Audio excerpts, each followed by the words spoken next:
Siempre hablamos de quitar el cepo, hablábamos hoy si va a haber algún tipo de anuncio prácticamente descartado en la cadena nacional del día de hoy. Vamos a hablar con Mariano Ricciardi, él es economista, contador público y director de BDI, consultora de inversiones. Vamos a hablar de esto, de quitar el cepo y cuál sería el tipo de cambio. Mariano, ¿cómo estás? Hola, ¿qué tal? Muchas gracias. Bueno, contanos un poco esto de sacar el cepo, se sabe que tenemos que tener reservas, un tipo de cambio de equilibrio que todos dirían, bueno, es muy fácil, hoy los tenés todos parecidos a 1000, ponelo a 1000. Contanos vos cómo estás viendo la situación. Bueno, empecemos por el lado de que el cepo en campaña era algo que parecía muy fácil que iban a quitar, ¿no? Siempre digo el teorema de Baglini, donde cuanto más lejos estás de ser presidente, más ideas imposibles decís en campaña. Una vez que terminó siendo presidente, se dio cuenta que es muy difícil dolarizar la economía, no tiene sentido cerrar el Banco Central y que quitar el cepo no es algo de un día para el otro porque hay Claro. muchísimas restricciones dando vuelta. Nosotros lo que estamos Claro, viendo y a es que... pesar, disculpa, te interrumpa, Mariano, a pesar de que todo el mundo conoce el teorema de Baglini, sin embargo, sigue creciendo en lo que se dice. Es increíble porque eso lo vas viendo a medida que se acercas al sillón de Rivadavia, las decisiones ya son reales, no promesas de campaña.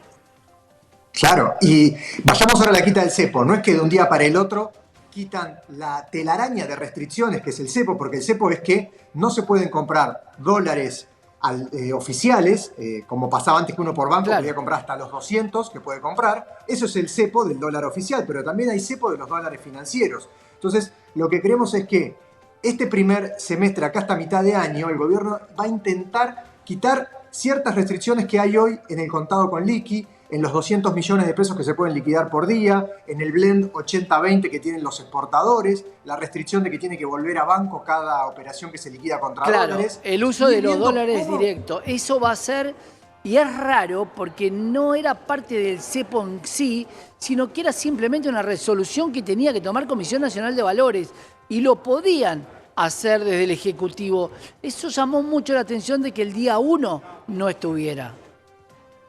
Es verdad, y creo que se encontraron con una telaraña de restricciones tan grandes donde el cepo es una cosa y las restricciones que vinieron después, incluidas de la CNB, son otras y son las que están tratando de sacar y ver cómo reacciona el contado con liqui, el dólar cable, digamos de acá a junio, para después, ya con entrada de dólares de la liquidación del agro, un nuevo blanqueo, posible acuerdo con el FMI, y ahí sí intentar quitar el cepo, que quitar el cepo sería que cualquiera podría desde su home banking comprar dólares Claro. ilimitado, como pasó antes. Eso es quitar el cepo, pero para antes hay que quitar el cepo al dólar contado con liqui, al dólar financiero y ver cómo reacciona el mercado cuando tenemos una situación que el dólar está subiendo en comparación con el resto de las monedas. Brasil devaluó casi un 5% la semana pasada y eso nos afecta a la competitividad.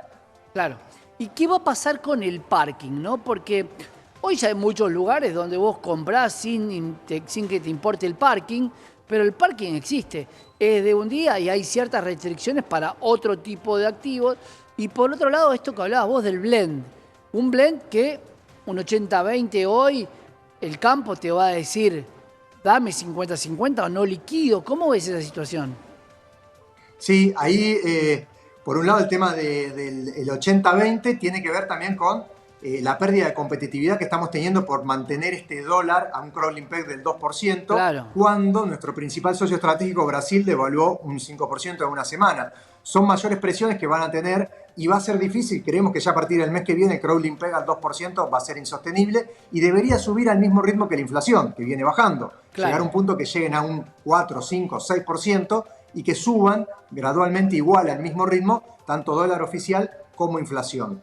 De todas Eso es lo que maneras, estábamos viendo. tampoco, si bien en los libros lo más sano es que el dólar siga la inflación, también cuando el dólar sigue la inflación, pero con una inflación del 30%, es inviable. Sí, convengamos que también el dólar a 1.250 del año pasado era un dólar que tenía implícito un montón de incertidumbre, miedos, y era un valor que no reflejaba el tipo de cambio real multilateral que había. Hoy estamos a un tipo de cambio real multilateral similar al del 2016-2017. También convengamos que si vos hoy sacás el cepo, a Doña Rosa, y esto lo hemos visto nosotros Sabemos, doña Rosa, porque había un montón de gente, billones de personas que compraban los 200, claro, pero cuando el dólar valía 250 pesos más algún que otro impuesto, hoy a un dólar de 800, nadie tiene 160.000 pesos que le sobren para dolarizarse. Este precio del dólar también hace que por más que saques el cepo, no va a haber tanta gente comprando estos 200, siempre van a comprar los mismos, los que compran 5.000, 10.000, 100.000, pero el público chico no va a tener pesos y no hay pesos en la plaza. Y un tema importante es, acá hablas de doña Rosa, un poco esto, las tasas reales que estamos viviendo, a tener cuidado cuando quiten el cepo, tasas reales que los plazos fijos rinden menos que la inflación. Sí. Hay un montón de pesos que, si no va a haber una tasa real positiva en pesos, va a haber una demanda muy fuerte por el dólar cuando quitan el cepo. Hoy tenemos una tasa real de -5, -6%. Mirá, Mariano, eso va a haber que acomodarlo. Te cuento que a esta tasa, si alguien no renovó un plazo fijo de 500.000 pesos, no le preocupa porque prefiere la liquidez a 25.000 pesos, que es una compra de supermercado. Por más que financieramente digas, es tasa, bueno, estábamos acostumbrados a una tasa del 11, del 9, del 8, del 7, no del 5 con una inflación del 11. Sí. Comparando un poco lo que pasó post convertibilidad y post salida en el 2001, que el dólar se va de un día para el otro a 4,5 y después baja a 3 y se queda durante 3 años en 3 pesos. Un tema clave fue que durante esos 3 años las tasas reales eran positivas. Entonces eso hacía que haya un incentivo a que la gente se quede en pesos. Si eso no lo ajustan, va a complicar la salida del cepo. Porque además ninguno de los últimos gobiernos logró algo que es tan básico para cualquier economía, que es el crecimiento de su PBI. Nunca la Argentina creció en los últimos años, por ende, cualquier desfasaje que vos tengas, ya sea en el gasto o en lo que vos terminás dando como asistencia, si no lo ganás, termina siempre siendo a un crédito, un organismo de crédito o a seguir financiando y roleando deuda. Sí, sí. Es una situación delicada y como decíamos al principio, de que no es algo que el gobierno pueda salir de un día para el otro y va a tener que ir haciendo ajustes graduales e ir viendo cómo reacciona la economía argentina y también alrededor nuestro, ¿no? Porque estamos en un conflicto geopolítico, Brasil devaluando, el dólar fortaleciéndose contra otras monedas. No es momento para seguir manteniendo el dólar quieto mucho tiempo.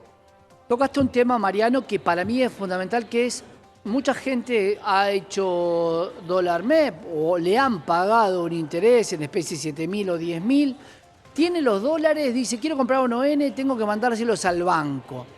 La gran pregunta es, ¿qué afectaría? Porque en realidad estás duplicando la tarea del banco, que esa persona directamente con una carta diga, aplico mis dólares a comprar un ON.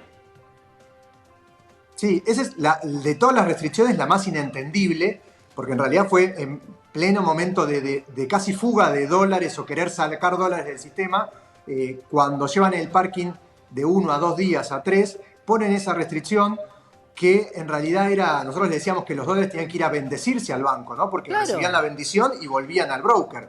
No tenía sentido. Quizá era algo más estadístico de que alguien se quede, los dólares queden 1 o 2 días en el banco y por ese lado los encajes y las reservas muestren números diferentes. Sin duda. Mariano, vamos a seguir charlando de inversiones seguramente acá en la pantalla de Canal